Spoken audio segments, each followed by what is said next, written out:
João, capítulo 1, versículo de 1 a 11. Como insistisse em perguntar-lhe, ergueu-se e disse, Jesus, né? Aquele dentre vós que está sem pecado, que atire a primeira pedra. Em Mateus, capítulo 7, versículo de 1 a 5, tá? Nós temos a seguinte passagem: não julguem para que vocês, né, não sejam julgados, pois do mesmo modo que julgarem, vocês serão julgados. E a medida que usarem também será usada para medir vocês. Tá? Bonito, né? Vou repetir. Não julguem para que vocês não sejam julgados. Pois, da mesma forma que julgarem, né, do mesmo modo que você julgar uma pessoa, esse julgamento, na mesma medida, será usado também para medir vocês. Meus irmãos, devemos considerar que todos nós estamos num processo evolutivo de aprendizado. Todos nós, sem exceção, o padre, o pastor, o presidente da casa espírita, não tem exceção, tá? Todos nós estamos no processo evolutivo. Se estamos encarnados, é que precisamos melhorar nossa reforma, nosso processo interior, fazer a reforma íntima.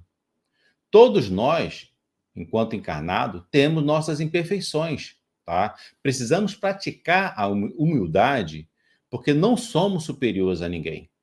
Não somos a última bolacha do pacote, né? Como às vezes a mídia nos faz sentir. Especial, né? Você é especial. Não, meu irmão. Você não é especial. Você é especial aos olhos de Deus, mas está cheio de imperfeições. Você não é melhor que ninguém. Percebe? Tá? O orgulho, essa sensação de ser melhor, de estar numa posição melhor, é o orgulho. Tá? E esse orgulho é uma visão egóica do seu ego inflado. O ego que nós temos, que está inflado. É uma ilusão do ego. Tá? Nós precisamos praticar a humildade, que é o antídoto natural para combater o orgulho. Quando a gente pratica a humildade, nós damos o primeiro passo para a nossa transformação moral. Sabe por quê? Porque o orgulho simplesmente nos impede de aceitar os nossos próprios erros. É como se nós não tivéssemos erro algum, né? Meus irmãos, todos nós cometemos erros, ou nesta vida ou em vidas passadas. Tá? Nós trazemos um repertório de erros que precisam ser trabalhados, de equívocos que precisam ser trabalhados. Por isso, nós precisamos praticar a indulgência, né? Que é exatamente a tolerância com o erro alheio, e o perdão, perdoar o erro alheio, para que nós possamos prosseguir e ter nossas oportunidades e dar oportunidade para os nossos irmãos. Entenda? Estamos todos na mesma jornada, no mesmo barco. Tá? E como disse Jesus, nem eu te condeno. Vai-te e não peques mais. Tá? Se ninguém te condena, eu também não te... Quer dizer, Jesus também não condenou. Ele aconselhou, olha, siga seu caminho e não peques mais, para que coisas pior não lhe aconteça. Então, meus irmãos, Deus simplesmente não quer a nossa condenação, tá? Deus quer sempre dar o quê? Novas oportunidades para que a gente possa se arrepender e nos habilitarmos. Em Lucas, capítulo 15, versículo 7, está lá. Deus não quer a condenação do pecador, mas a sua reabilitação. Vou repetir. Deus não quer a condenação do pecador, mas a sua reabilitação. Por isso que nós temos o processo de reencarnação, para que a gente possa, né, aprimorar nossos equívocos, resolver nossos equívocos, né, ampliar nossas virtudes, perceber nossas sombras, resolver nossas sombras. Deus, meus irmãos, não quer a condenação do pecador, mas a sua reabilitação. Por isso que nós precisamos também perdoar. Lembra da oração do Pai Nosso? Perdoa as nossas ofensas, assim como nós perdoamos a quem nos tem ofendido. Então, meus irmãos, precisamos praticar o perdão a nós mesmos e também aos nossos irmãos. Precisamos liberar ressentimentos, liberar culpas passadas, perdoando aos outros e a nós mesmos. Tá? Porque o que acontece? A culpa gera punição. A responsabilidade gera reparação. Quando a gente assume a responsabilidade, tá bom, eu tive um equívoco, eu vou reparar esse equívoco. Quando a gente assume a responsabilidade, a gente está no caminho de melhorar, de se aperfeiçoar. Porque a culpa, o que vai acontecer? Vai gerar um looping na sua mente. Você vai ficar remoendo, regurgitando na culpa e não sai do lugar. Não faz o bem, não pratica o amor. E lembre-se da primeira epístola de Pedro. O amor cobre uma multidão de pecados. O único modo da gente, enquanto encarnado, né, desencarnados também, tá? Diga-se de passagem, o único modo dos espíritos, encarnado e desencarnado, né, encontrar a graça de Deus, encontrar o reino dos céus que está dentro de vós, é praticando o amor. Não tem outro caminho. Não dá para lutar contra as nossas sombras. A única luta que nós podemos fazer é praticar o amor, é vigiar e orar, fazer o bem. Quando a gente pratica o amor, faz o bem, as nossas mazelas, elas diminuem, elas cada vez mais até sumir, tá? Então, meus irmãos, é pelo amor que a gente conquista o reino dos céus que está dentro da gente, praticando a caridade. E quando eu falo caridade, não é só o assistencialismo, não é só dar quentinha para as pessoas em condições de rua, moradores de rua. Sim, isso é extremamente importante, não estou desmerecendo essa ação, tá? Mas a caridade vai além.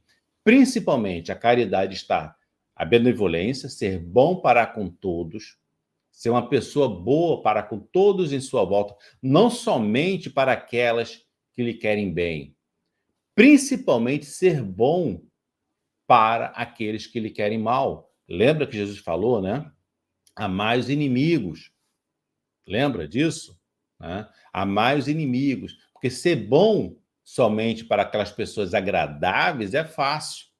Você precisa amar os inimigos, orar por aqueles que lhe caluniam. Então, meus irmãos, a benevolência é super importante. A outra caridade extremamente importante é a indulgência. Sabendo que todos nós somos imperfeitos, né, a gente precisa ser indulgente, ser tolerante com a falha alheia, não levar muito ao pé da letra, saber perdoar é a terceira caridade. Então, benevolência, indulgência e praticar o perdão. E também, né, praticar o assistencialismo aos nossos irmãos que estão em aflições, né? Ajudar dando um agasalho, dando uma comida, né? Ajudar de algum modo os animais que estão na rua sofrendo, as pessoas que estão na rua sofrendo, tá? Então, qualquer ser humano, qualquer ser vivente que precise de uma ajuda e que a gente possa contribuir, tá? A gente não deve perder tempo, tá bom? Então, meus irmãos, o perdão nos liberta do peso do passado e nos permite que avancemos em direção da vida espiritual mais plena e com mais significativo. Por isso que a gente precisa praticar o perdão. Por isso que a gente precisa praticar a benevolência. Por isso que a gente precisa praticar a indulgência. Perfeito? Meus irmãos, todos nós temos nossas lutas, nossas imperfeições. É importante não apenas olhar para os nossos próprios desafios, mas também entender e principalmente apoiar os nossos irmãos que estão em sua jornada, que estão com suas mazelas, que estão com seus desafios de transformação interior. Então, quando a gente traz uma palavra de conforto, quando a gente orienta para a prática do bem, a gente dar uma luz, dar uma direção, dar um caminho, e não ficar julgando aquela pessoa porque ter praticado um equívoco, por pior que seja o equívoco, por pior que seja o equívoco, tá? Eu já contei aqui nesse canal, mas eu vou repetir que eu acho que é importante.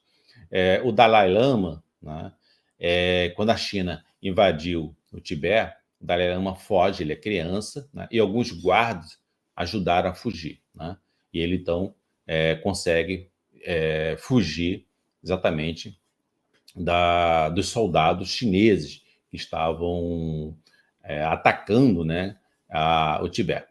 E mais muitos anos depois, algumas décadas depois, o Dalai Lama volta e encontra alguns ex-soldados, né, amigos, que o ajudaram a fugir. E o Dalai Lama pergunta, né, ao conversa com um deles, até então já estava aposentado, né, qual foi o momento mais difícil que ele passou naquela situação em ajudar o Dalai Lama a fugir, né, a se esconder do ataque chinês. E um dos soldados, que hoje não é mais soldado, né, falou: olha, o momento mais difícil foi ter compaixão por aqueles que estavam me torturando. Olha como isso é bonito, né?